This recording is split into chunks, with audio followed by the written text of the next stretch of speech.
اور وہ اسی آیت سے متعلق تھا کہ ہم نے تم کو معتدل امت بنایا ہے.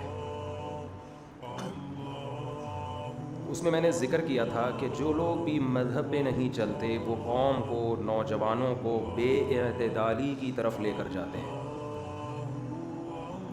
اس کی ایک مثال دی تھی کہ آج کل ایک موٹیویشنل اسپیکر غریبوں کو بہت گالیاں دے رہے ہیں، برا بھلا کہہ رہے ہیں. شاید ان کا مقصد ہے کہ لوگ اس سے حوصلہ ملے گا اور وہ پیسہ کمائیں گے اور پھر اس سے ملک ترقی کرے گا. تو اس کی پوری تفصیل میں نے بتایا تھا کہ یہاں بھی شریعت نے اعتدال کا حکم دیا ہے. کسی کو اس طرح سے موٹیویٹ کرنا کہ اس کے دل میں دولت کی ہوس پیدا ہو جائے، لالچ پیدا ہو جائے، یہ بہت خطرناک ہے. پیسہ کمانا الگ چیز ہے، پیسے کی ہوس کا پیدا ہو جانا، لالچ کا پیدا ہو جانا، پیسے سے محبت ہو جانا، یہ الگ چیز ہے.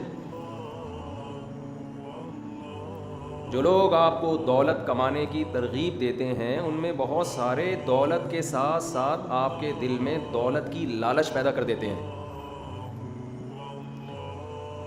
یہ بہت خطرناک ہے.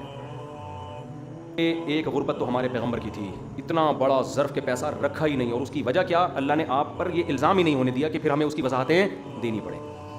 لیکن اصولی طور پر شریعت مال رکھنے کو منع نہیں کرتی، مال رکھنے کو منع نہیں کرتی. حضرت عثمان غنی مالدار تھے، بہت مالدار تھے، تھوڑے نہیں تھے. حضرت ابو بکر تھوڑے مالدار نہیں تھے، بہت زیادہ تھے. حضرت مغیرہ ابن شعبہ تھوڑے مالدار نہیں تھے، بہت زیادہ. اور بہت سارے صحابہ، ہم نے جامع الرشید میں ایک دفعہ تحقیق کی کہ ان صحابہ کے سرمایوں کا ہم اندازہ لگائیں تو اربوں اربوں روپے بن رہے تھے.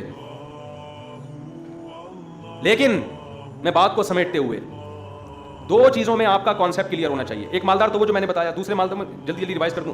دوسرا مالدار وہ غریب ہوتا ہے، دوسرا غریب جو اپنی کاہلی کی وجہ سے کیا ہو، غریب ہو. اس غریب کے خلاف یہ بھی سے بے غیرت بھی کہہ سکتے ہیں آپ. اور وہ جو جس موٹیویشنل وہ جو ٹک ٹاکر ہے، کون ہے، اس نے گالیاں دی ہیں نا انگلش میں، غریبوں کو ایک ابھی نیا آیا اس نے گالیاں دی ہیں. تو اس کو آپ جتنی مرضی گالیاں دو کم ہے. یہ سستی کی وجہ سے غریب ہے، کم وقت اٹھتا ہی نہیں ہے. ٹھڈے مار مار کے اس کو گھر سے باہر اس کا باپ نکالتا ہے. دکان پہ جا کے بیٹھ، تو کچھ پڑھ لے، کچھ کر لے، یہ نہیں کرے گا. یہ بنٹے کھیل رہا ہے، اسنوکر، ڈبو، پان، گٹکے، کٹر کے ڈھکن. اور جب اس سے کہا جاتا ہے کہ تو غریب ہے تو کیا جواب کہتا ہے کہ ہمارے پیغمبر صلی اللہ علیہ وسلم بھی کیا تھے، غریب. یار تم مثال کس کی دے رہے ہو؟ وہ اس طرح تھوڑی تھا ان کا معاملہ. تو یہ جو غریب آپ کے گھر میں اس ٹائپ کا کوئی نوجوان غریب ہو نا، تو کیا کرنا چاہیے میں نہیں بتاؤں گا، کیونکہ یوٹیوب پہ آج ہر چیز میں ایک واقعہ سناؤں گا بس آپ کو، تاکہ میرے اوپر بلی نہ آئے.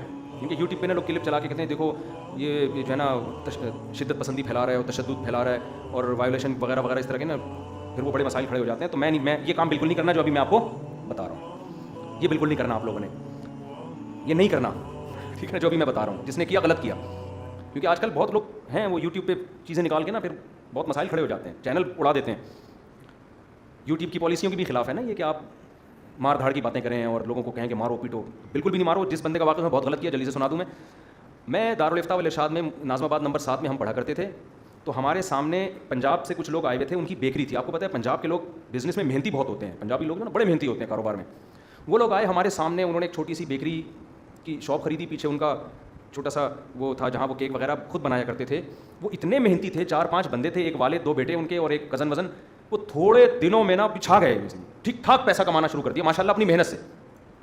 ہم جاتے تھے ناشتے کے لیے، کبھی باہر کھانی لینی ہے، کبھی کیک لینا ہے، کبھی بسکٹ لینا ہے، طلبہ خریدتے تھے ان سے. کسی اور بیکری پہ ہم نہیں جاتے تھے، ہمیں پتا ہے وہاں جا کے کھڑے ہو گئے نا، اس کو بولو 6 بسکٹ یعنی 1 پاؤ بسکٹ، تو بسکٹ لانے میں ٹائم لگے گا.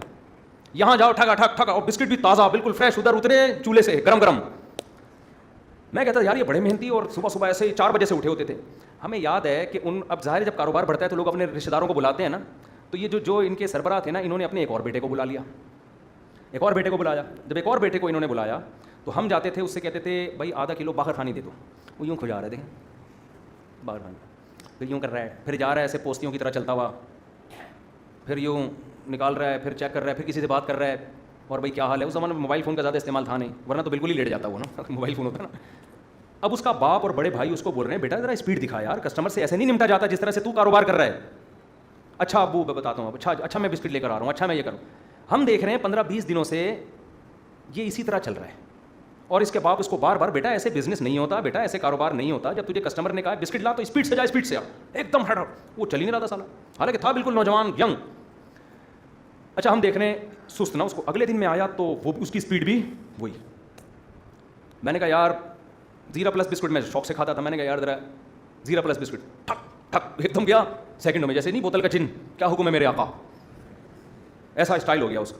ادھر بسکٹ بولے یہ بسکٹ, ادھر بولا کیک یہ کیک, سب کو نمٹا رہا ہے ایسے اسپیڈ کے ساتھ. میں نے کہا بھائی کل تک تو ایسے پوستیوں کی طرح چل رہا تھا, ایک دم کیا ہو گیا, کوئی کیا نسوار کھلا دیا اس کو یا کوئی نشے کا انجیکشن کیا لگا دیا اس کو.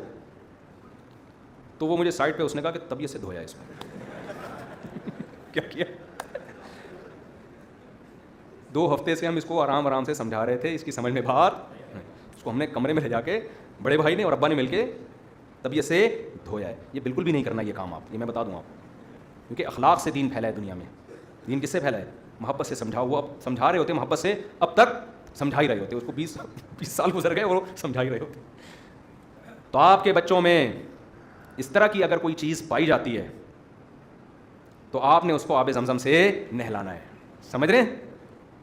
ایک اکیلا ابا یہ کام نہ کرے, کیونکہ اس کے خلاف پھر بیٹا باغی بنتا ہے آج کل کے دور میں. پورا خاندان مل کے دھوئے گا تو کسی ایک پہ بلی نہیں آئے گی. چچے مامے تائے سارے آ جائیں اور ایک دفعہ اس کو طبیعت سے دھو دیں, انشاءاللہ صلو علی الحبیب. صحیح آ کے کہنے کی ضرورت نہیں ہے. تو اس غریب کے خلاف جتنے بھی بیانات کریں, اور ہمارے معاشرے میں زیادہ تر غریبوں کی جو اقسام ہیں وہ یہ والی مارکیٹ میں ہول سیل کے حساب سے پائی جا رہی ہیں, اور یہ ہماری قوم کا بہت بڑا المیہ ہے جس کی وجہ سے ملک آگے جانے کے بجائے پیچھے کو جا رہا ہے. یہ والے غریب کے ہم بالکل بھی قائل نہیں.